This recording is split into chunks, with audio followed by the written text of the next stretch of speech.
So, you're thinking about becoming a full-stack developer. Sounds cool, right?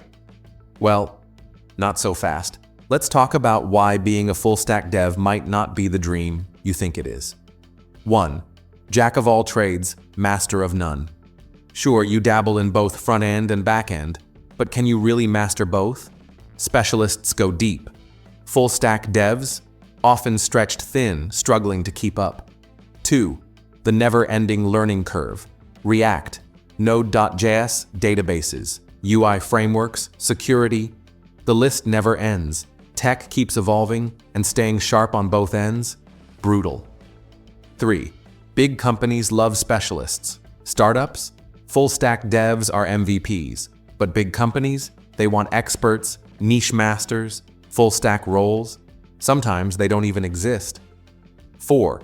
The burnout is real. Front-end bugs, back-end crashes, database meltdowns. It's all on you.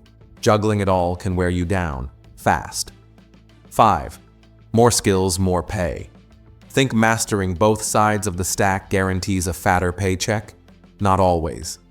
Deep, focused expertise often earns more than broad, general knowledge. Final thoughts. Hey, full-stack devs bring serious value, but it's not for everyone.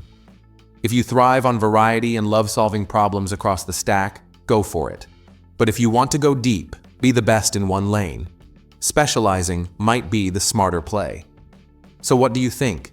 Is full stack worth it? Drop your thoughts in the comments. Let's talk. And yeah, don't forget to like and subscribe for more tech takes.